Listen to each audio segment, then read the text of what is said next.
Hi, welcome back to Split Coast Stampers. Today I want to show you one of my favorite holiday tricks, which is to create a cute gift bag using a simple envelope. You'll need envelopes of any size, a scoring tool, a paper trimmer, and stamps and embellishments of your choice. You'll love making bags of any size simply by changing your envelope or margin sizes. Today I'm using 6x9 white catalog envelopes. To get started, take your white envelope and fold the flap side out. You want to trim the flap edge off. I'm going to leave myself with a 6x6 inch square after I've trimmed my envelope.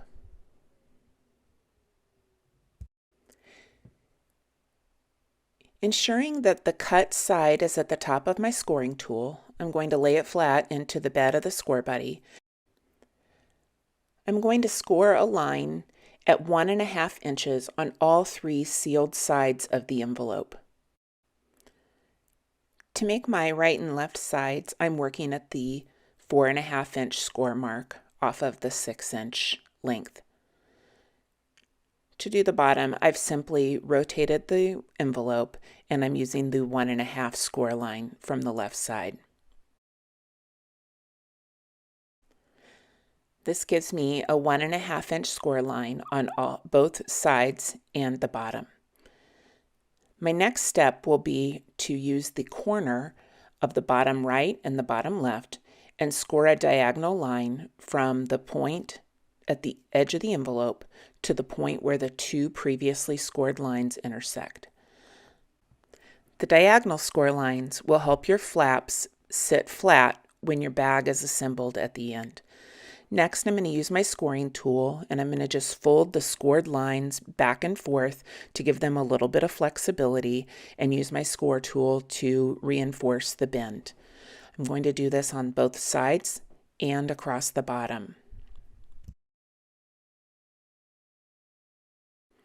Now it's time to open my envelope up, crimp the corners on the scored lines to create a point on each side, reinforce the bended score lines, and create a box out of our envelope.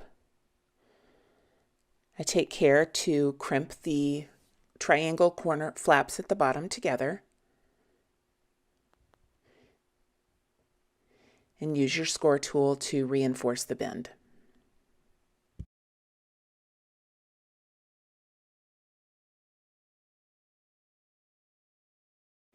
We're almost finished. We're going to take the flaps and we're going to tuck those onto the bottom of the BAG-A-LOPE. Use adhesive of choice to secure the flaps to the bottom.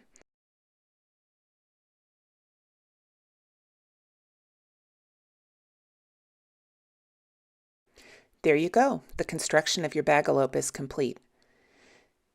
Crimp the top and embellish as desired. Remember, stamping and stenciling should be done before you create your BAG-A-LOPE. In this sample, I've created a New Year's Eve giveaway using a plain white bag with a shaker tag and a black ribbon. I love how this simple bag turned out using a 6x6 stencil on the flat white envelope before constructing my BAG-A-LOPE. My third and final sample took the most time to construct. It's beautiful. It's accented with a Nuvo glacier paste used with a snowflake stencil. I used the glacier paste and the snowflake stencil while the envelope was still flat. After I had allowed for it to dry, I completed the steps to create the BAG-A-LOPE and added a tag at the end. I sure had fun creating 3 different looks with the simple BAG-A-LOPE tutorial. And I'm excited to check the Split Coast Stampers gallery and see what you've done for those that you care about this holiday season. Thanks for checking in with us. Happy holidays and happy crafting from all of us at Split Coast Stampers.